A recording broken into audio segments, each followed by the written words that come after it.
Wreckless is a Japanese-developed game that Activision has brought over and published on the Xbox.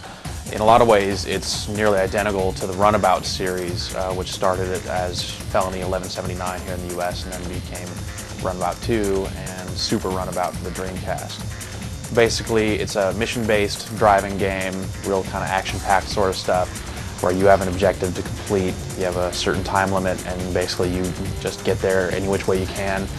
You wreck into as many cars as you want, cause all kinds of trouble, just so long as the mission gets completed. The missions range from things like having to wreck into a collection of dim sum stands before your opponent does. In one level, Yakuza cars will be chasing after an armored car. You have to stop them from breaking the armored car and destroy all the Yakuza vehicles to proceed. And then there's also an alternate scenario. You can start out, you can play as two ditzy female cops or two ditzy male spies. In the spy version of that level, you actually have to take out the armored car and kind of swipe the money from the Yakuza before they can swoop and get it. The mission design is varied, and as such the quality of the missions is actually just as varied. Some of them are pretty good, some of them are just downright awful, some of them are really easy, and some of them are so frustrating that you want to actually just snap your controller in half. The control in Wreckless isn't quite as loose as you would expect an action driving game to be. You would kind of expect you to be able to whip around corners really quickly and do lots of cool spin outs and tricks like that. But your turning radius isn't quite as sharp as it probably should be.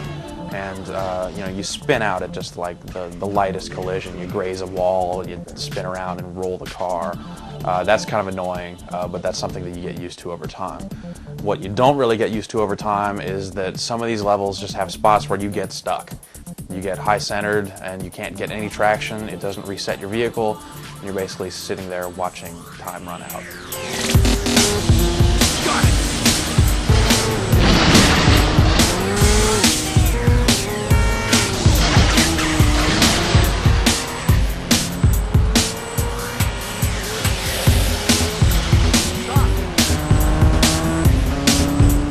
The only part of Wreckless that really sticks out and is worthy of high praise is the graphics. The game really looks fantastic.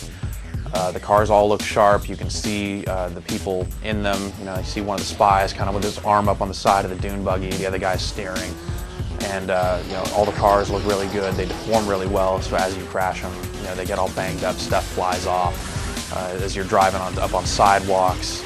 You're knocking over dim sum stands, there's sparks flying everywhere, sparks on collisions. On the nighttime levels, there's a lot of neon signs throughout the city, and those all look really fantastic. And overall, the game it looks really great. It uses kind of this weird blur effect whenever there's a crash or something. They almost work like heat waves. When you wreck, everything kind of gets this soft blur effect. It's neat for a while, but they use it so much, and you actually see it kind of pop on and pop off that it gets really annoying really quickly, and that's the only thing that's really overused and overstated about the graphics. Another key feature that it has is replays, which not normally a key feature in a game, but a game as basic as Wreckless, the replays really do stand out. They're really kind of Gran Turismo 3 style. They have that whole music video look and feel where there's a lot of different graphical effects. It'll cut to black and white, it'll cut to oversaturated color. Lots of different angles, the kind of shaky helicopter shot that has been all the rage in games over the last year or so. And that looks really awesome. You can save the replays to the disc and watch them over and over again. And with all the cool looking car wrecks, it's actually kind of cool to do so.